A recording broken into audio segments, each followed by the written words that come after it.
I know I left the end of the last video very emotional, and I really had planned on talking about all of the really rough stuff in one video. That way the second video could be all uplifting and good news, and I just couldn't get through it. It just felt like I needed to take a break. So I'm so sorry that there's going to be just a little bit more hard stuff before things start to uptick. I had left you guys with going home and then getting readmitted to the ER in the hospital with liver failure. Then we kind of figured out how to remedy that. So we stopped the TPN. I was getting my medicine through my PICC line now. I was no longer taking the oral, but getting an IV version. And I stayed in the hospital for another 8 days.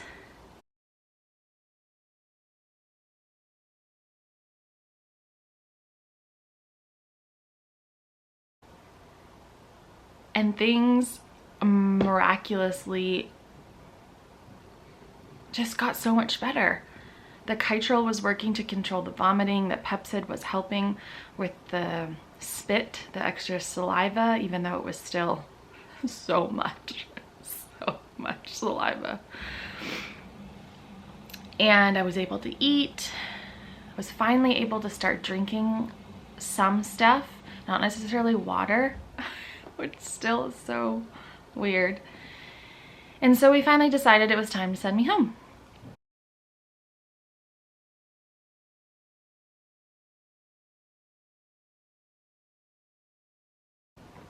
I was so excited to go home. It was getting really challenging to sleep. I was getting woken up every morning for a blood draw. I was having to test my blood sugar like 4 or 5 times a day. And just overall being in the hospital for almost 3 weeks just gets draining and mentally challenging. So I went home.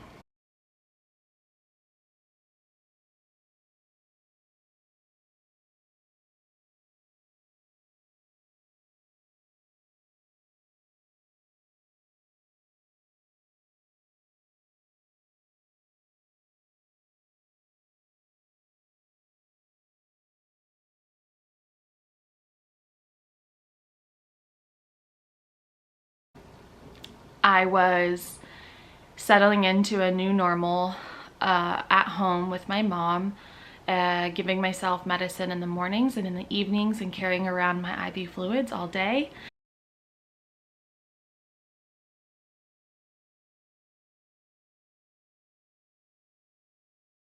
I went for my first walk around the block.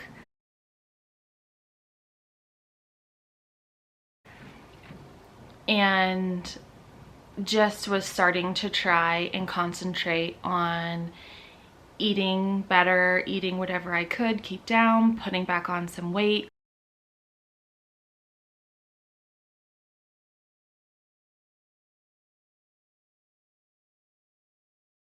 Continuing to control the vomiting and just seeing kind of where things went. We didn't really have high expectations. We didn't have, to be honest, any expectations at all. We were just trying to take it day by day still.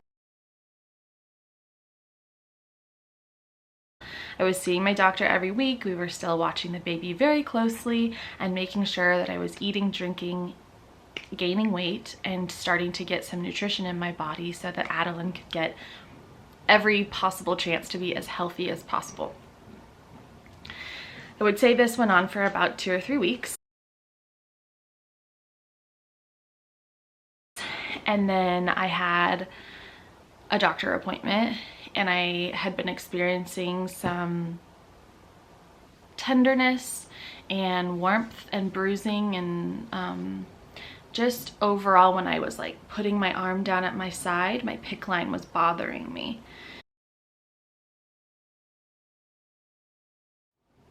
I pretty much knew right away that my symptoms lined up with a blood clot because when Andrew was in college, he had a blood clot, a very, very bad blood clot.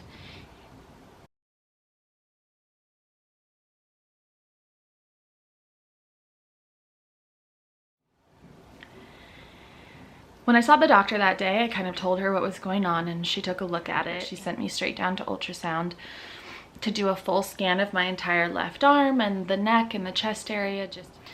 So she finishes with the ultrasound, and because I was pregnant and because I had a PICC line, it was deemed an emergency. So she had to take it straight to the doctor who reads the ultrasounds before I could go home. So we went back to the waiting room.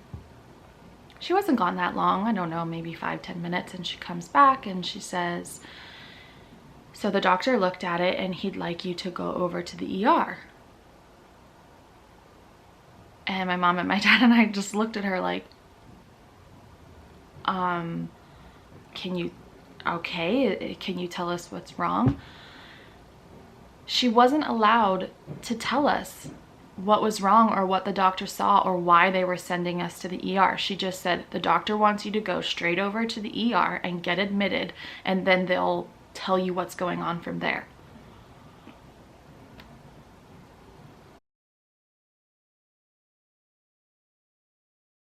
Anyone in that situation is going to think worst case scenario.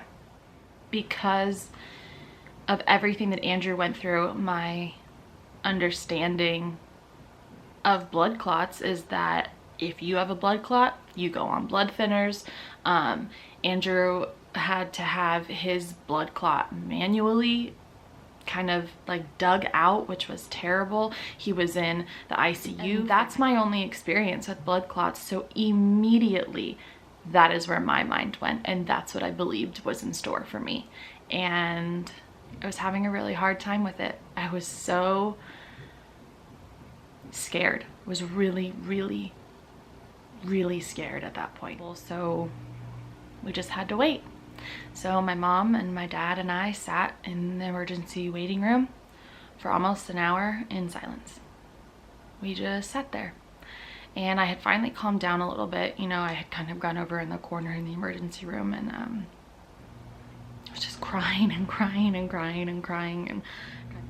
And so we just sat there in silence and we waited. Just waited to find out what the next hurdle we were gonna have to overcome was gonna be. I finally get back into the ER. We were trying to wait for the doctor to come to tell us what in the heck was going on.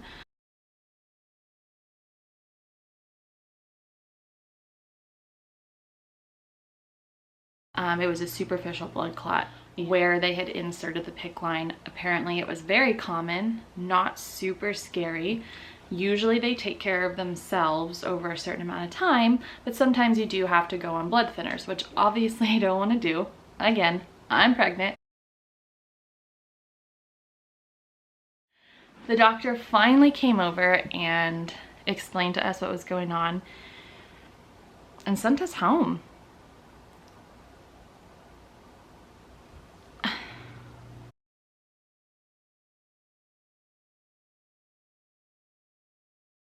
It was a really unfortunate sequence of events that happened, and I feel like I could have been saved a lot of heartache and fear and tears and upset if the way that they handled telling me what was going on with me a little bit different. Up until this point, I had not seen Andrew since March 5th when I saw him in Florida for spring training. He hadn't seen an ultrasound, he hadn't seen me, he was just getting phone call after phone call. We're back in the hospital, we're back in the ER, she has to get a PICC line, she has to have this, she has to have that. I asked him the other day, we were talking about it a little bit because it was kind of like the 1 year since all of that crazy stuff happened. And he said that he basically went to the field and tried not to think about it because he had to do his job. And then if he wasn't at the field, he was just sitting around praying that the next phone call wasn't going to tell him that I had died.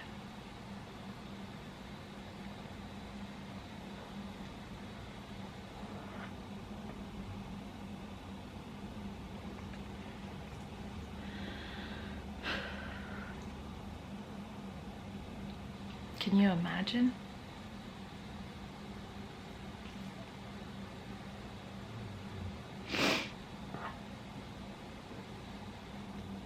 I can't imagine being in his situation, as horrendous and terrible as my experience was.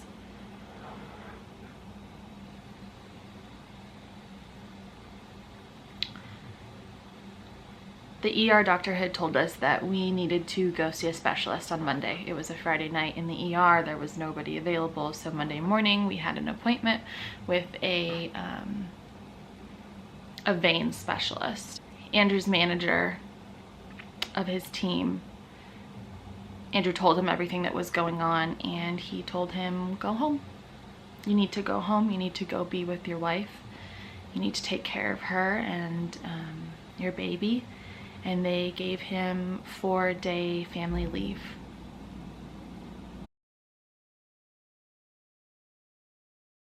And I'm so incredibly thankful to that manager for being so understanding and thoughtful and sending him home to me.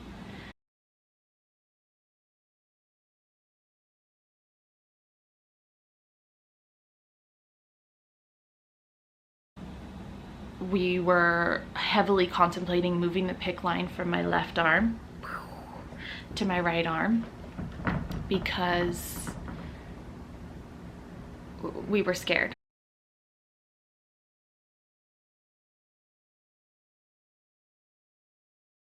So we went and saw the vein specialist, and he said, you're fine.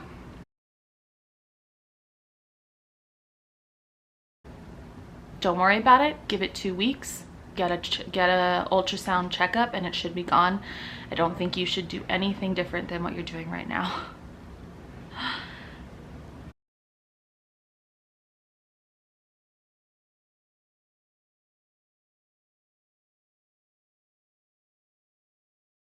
So that was yay again. Yay, yay, yay, I got to spend a couple days with Andrew. Our doctor ordered a special ultrasound so that Andrew could go and see her heartbeat. And we did an anatomy scan, and we got to see her fingers and her toes and her brain and her spine. And it was the happiest, most exciting ultrasound and the best 45 minutes I'd had in months. Andrew had to go back to Philadelphia for work. He did have to continue playing baseball.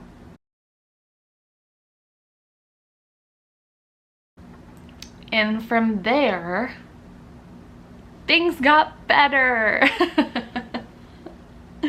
No more like super rough stories. I mean, there was one other hard patch, but from there, things got better. I was probably about 20 weeks pregnant at that point, and I was about halfway.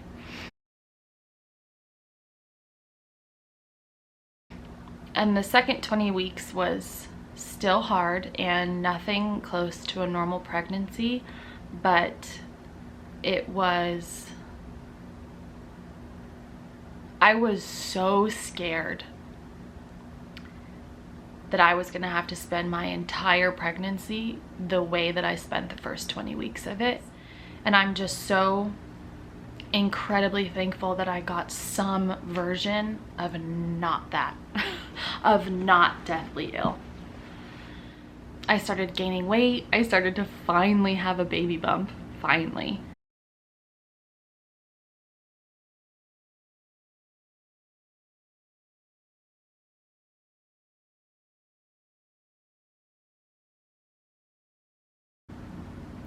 It was hard not to feel guilty and sad that during a time when most people are excited and happy and joyful and you're supposed to be glowing and all these positive, great, wonderful things, and mine was the exact opposite of all of those. It was supposed to be the happiest, most exciting time of Andrew and I's life, and it was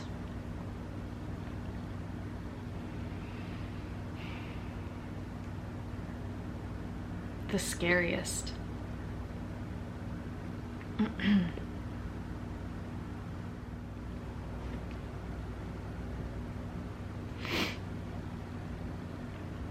I went to the doctor pretty much every week to 2 weeks just to continue to keep close eye on Adeline and my weight and my ketones. And as far as we knew, I spent the next like 10-ish weeks just living the PICC line life.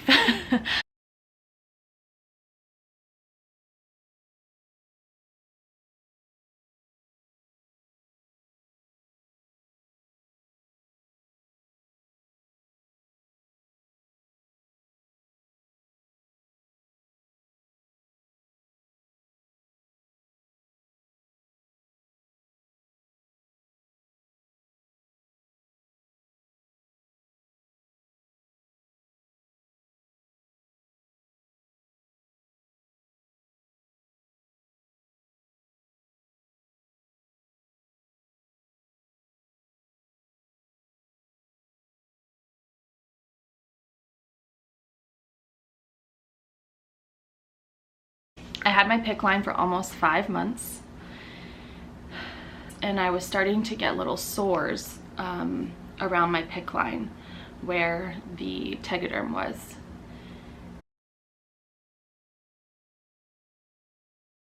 So we were trying to manage it and trying to manage it, and I'm so lucky and thankful that I was able to keep my PICC line when I had my blood clot, and that it dissolved on its own after 3 weeks. And I'm so thankful that I got to have some semblance of a normal pregnancy, and I got to have a baby shower.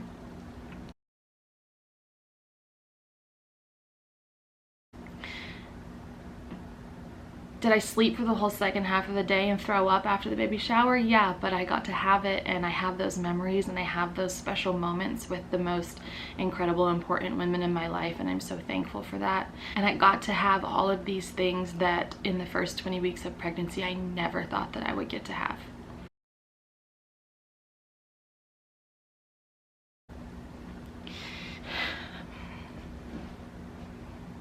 So at the end of August, I started to get those sores where the tegaderm was on my PICC line, and we were trying to contain it. My home health nurse was trying really hard to be very gentle when he took the tegaderm off and to clean it really well, and I was trying to keep it dry. But every time he removed the tegaderm the next week, more and more sores would happen. It was genuinely like when he would slowly remove the tegaderm, like he was peeling skin off. And it just kept getting worse and worse and worse and worse every week. So we finally had to go to the ER because it looked so bad. It was so red and raised and warm and so painful and so itchy. So absolutely, incredibly, terribly, awfully itchy. It was so itchy.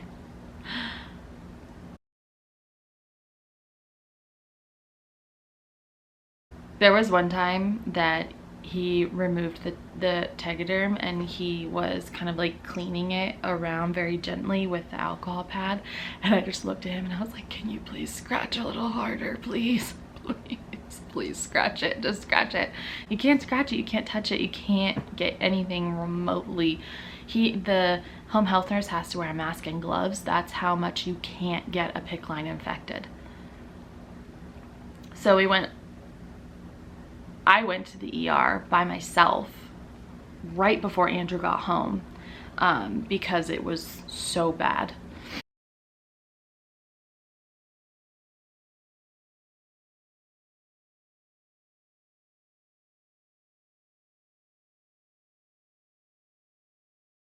And they cleaned it, and they tested it, and they checked the baby, and they said that there were no signs of infection yet.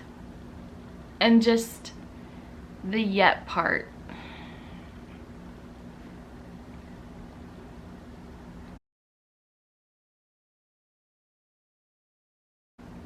I didn't want to wait until it got infected. But I also didn't want to remove my PICC line because We had tried once or twice to switch me over to the oral version of the medicines I was taking, and both times I started vomiting immediately, within days. So it was a wait until the PICC line gets infected and septic, or risk going back to the vomiting situation. Everyone decided that the PICC line should stay in for now, but that we should try to avoid using the tegaderm, which the tegaderm is what keeps it from getting infected. It keeps it safe and clean and from anything harmful getting inside or near the insertion of the PICC.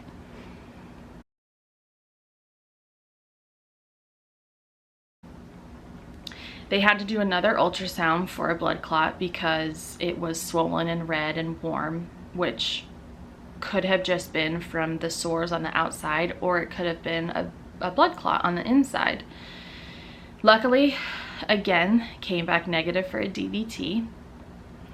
We went in for a normal office visit to my OB, and I showed her what it looked like.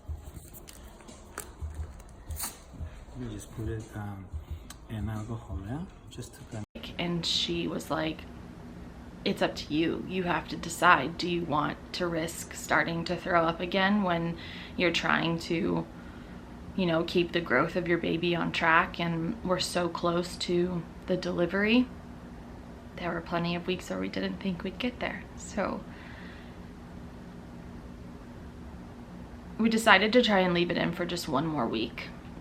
But I was so miserable with it. It was so painful and itchy. I would keep ice on it almost 24/7 so I wouldn't just rip it off and scratch the crap out of it. And I finally called my doctor and just said, you have to take it out. You have to take it out. I can't have it anymore. I was starting to like get anxious about it, and I was losing sleep over it, and I was starting to not eat because it was so bothersome, and I also just didn't want to sit around and wait for it to get infected and then get septic and then have an emergency C-section because I was septic. And we'd made it so far at that point. I was not gonna let this PICC line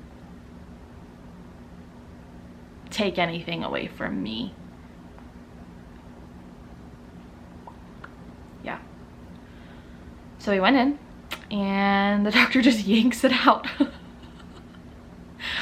That's normal, that's how they take it out, but she just grabs it and just goes.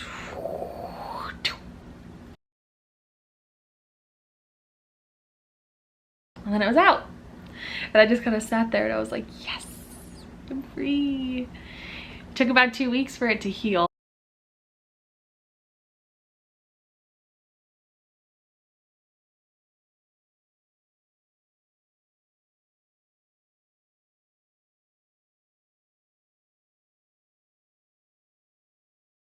Well, obviously I still have, you can still see my scars and the scar from the insertion site. I was finally free of my PICC line, and we were a little nervous that the vomiting might come back a little bit, which it did, a tiny bit, just like uncomfortable and nauseous. But I think at that point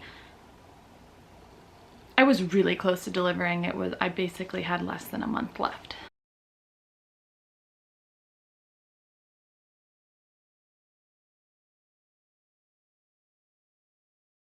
So I just let my arm heal and spent time with Andrew.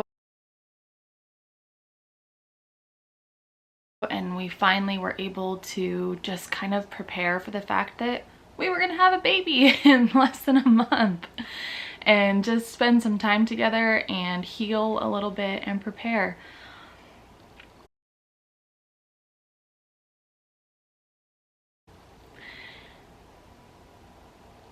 I will say the last, like, I don't know, 2 weeks or so, I was ready. I was ready to be done. I think that's fair, no? We'd gone in to get checked about 3 weeks before she was born, and I was 1 centimeter dilated, 80% effaced. I thought I was gonna go into labor the next day. I was wrong. 10 days later, still nothing. Still 1 centimeter dilated and 80% effaced. I went on the 17th and my doctor checked me, same thing. And so I was like, all right, she's gonna be late. She's just gonna stay in there and cook as long as she wants. So I'd kind of accepted that it was gonna be another little while. And then the next morning I woke up and I had some cramping and bleeding, and I thought it was just from my doctor checking me. And then halfway through the day I was like, this is a little intense. And I still thought it was from like being checked the day before, and my mom and Andrew were just like rolling their eyes at me. And then it went into the afternoon, like 2, 3 o'clock, I was like, ouch. Yeah, this hurts. My mom, of course, is just sitting at the table silently like, when is she gonna just accept that she's in labor? Finally, around like 4 o'clock, I was like, so this is painful, and I think I'm about to have a baby.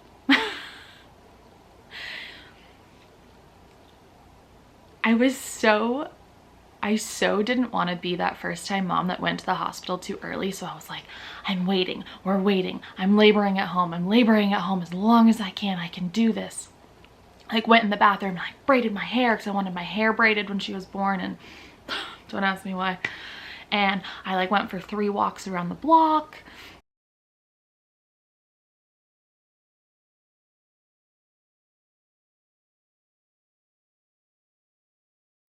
Waddles, walks, same thing. And finally my mom, I was on the couch at one point after a contraction came, she came over and she was like, so what are you waiting for? And I was like, what are you talking about? She's like, why are you not calling the doctor? I was like, oh, well, it's too early. It hasn't been long enough. And she's like, no, I'm pretty sure it's time to call the doctor. And I was just like, no, it's too early. I'm not yet. And then Andrew secretly over the next like hour was like timing my contractions, and he came over and he was like, you should call the doctor. I was like, oh, okay, fine, I'll call the doctor. We tried to go for another walk around the block and we got about halfway down the street and a contraction came and I like fell to the floor, and my mom and Andrew were like, we're going. Whether you like it or not, you're getting in the car, we're going. So we get to the hospital, we get triaged, and then, you know, they do the whole check the baby, blah, blah, blah. And then she checks me to see like how far along I am. She goes, so you're only 1.5 centimeters dilated. And I was like hell I am. I was fully effaced, but still only 1.5 centimeters dilated. And I was just like, in what universe is this what 1.5 centimeters feels like? That's insane. So she was like, I really need you guys to like walk around the hospital a little bit. And I was just like, I'm going home. My mother-in-law was like, no, you're not. I was like, yes, I am. So I agreed to walk around the hospital floor. Good thing. Anyway, so she checked me again. I was 3 centimeters. Cool. They could admit me. They could get me into a room. I start getting numb, but only my left leg is numb. And I was like, he was like, okay, like, what are you feeling? And I was like, I feel everything. What do you mean? He's like, do you feel any numbness? He said, well, it feels like my left foot is numb. And he was like, that's it? And I was like, uh-huh. It's like, all right, let's give it some time. So they had me like lay on my right side and all that junk. And I got a little bit of relief.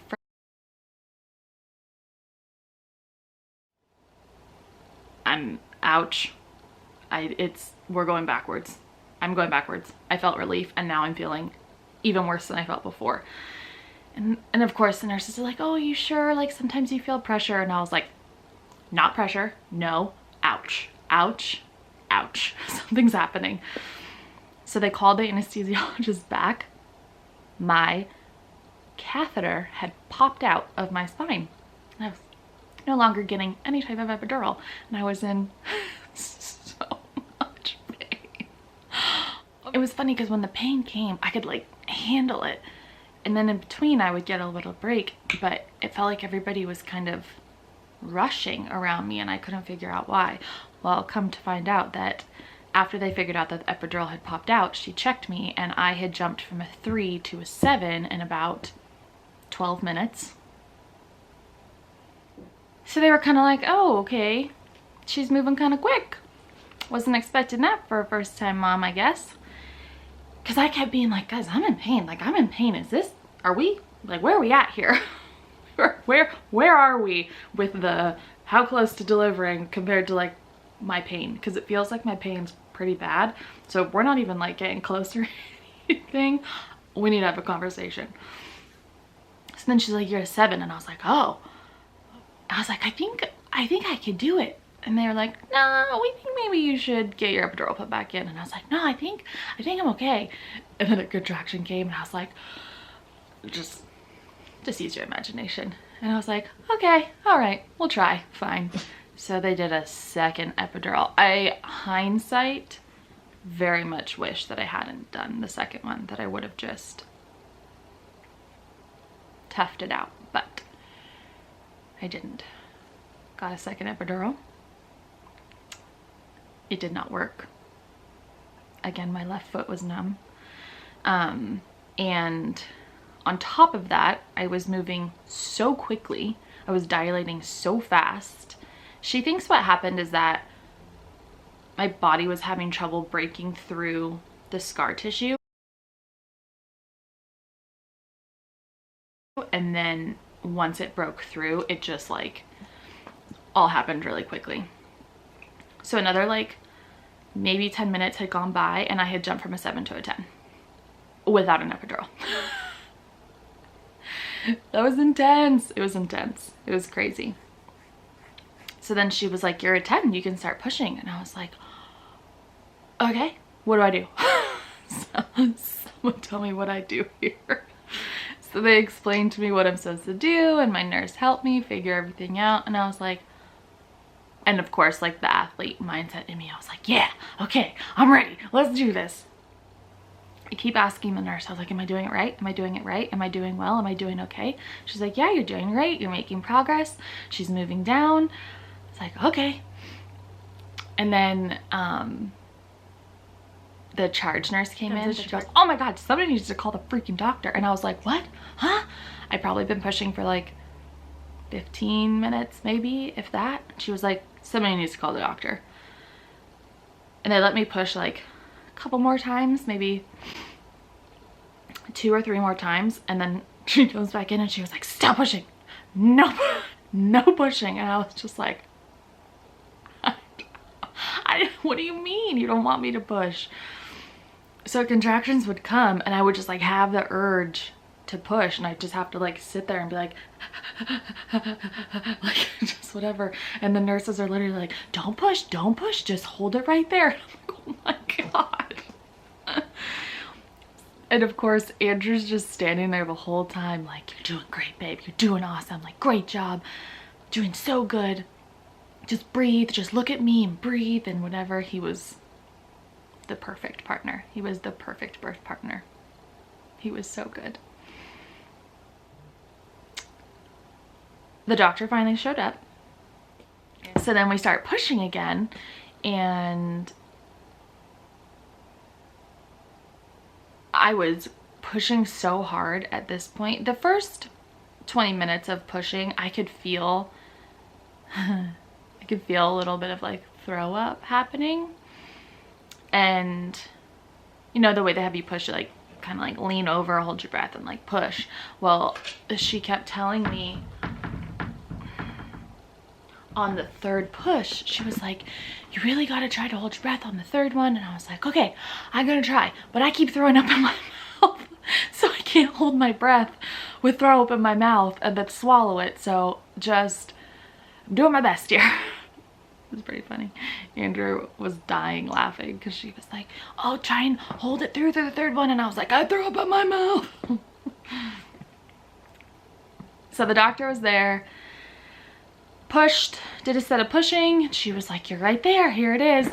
My mother-in-law, I love her to death. She's in the kind of like back behind a little bit. My mom and my mother-in-law were in the room, and so I was really happy they got to be there.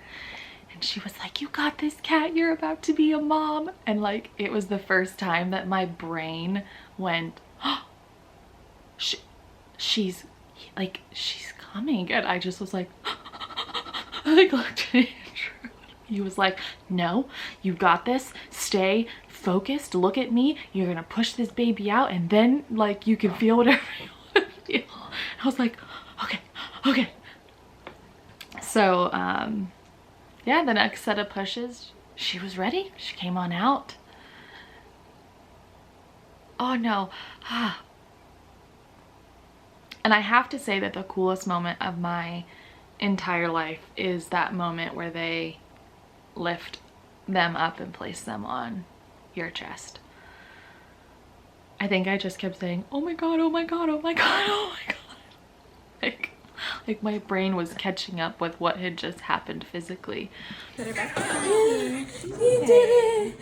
You did it! Girl. What's that? Yeah. It's nice and thick. Yeah, beautiful. Good girl. Yeah, beautiful too. And it was just such this rush of relief and like so much emotions, like in that one moment from the past 10 months that had just built up. And she was just there on my chest, and she wasn't really crying, she was just kind of looking at me.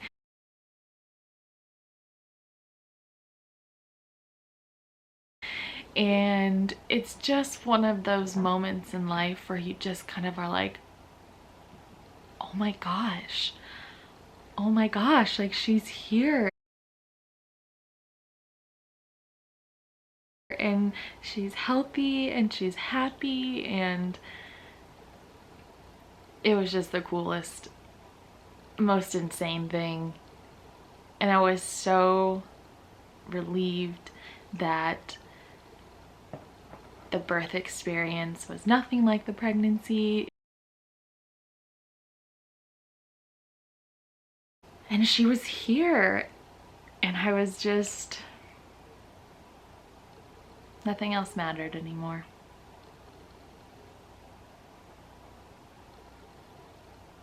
I'm watching her on the monitor right now. She's sleeping. I was so proud. I was so proud. I was proud of myself.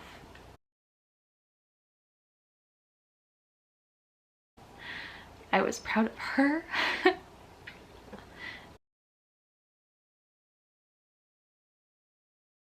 I think the first thing I said to her when she came out was, "You did it! You did it, baby, you did it." I was proud of Andrew.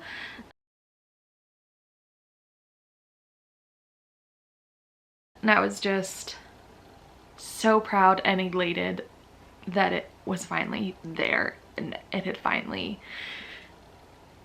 she was here. And she was so perfect and so healthy and so happy and such a good baby.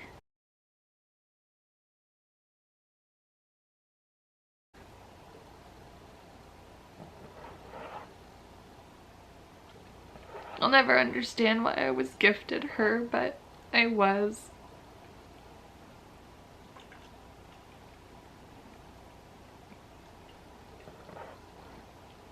I'm so lucky that I get to be her mom.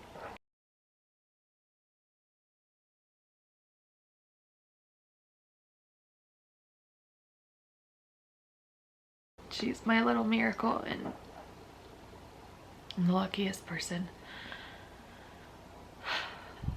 to have gone through what I went through and to come out the other end with such an incredible little girl.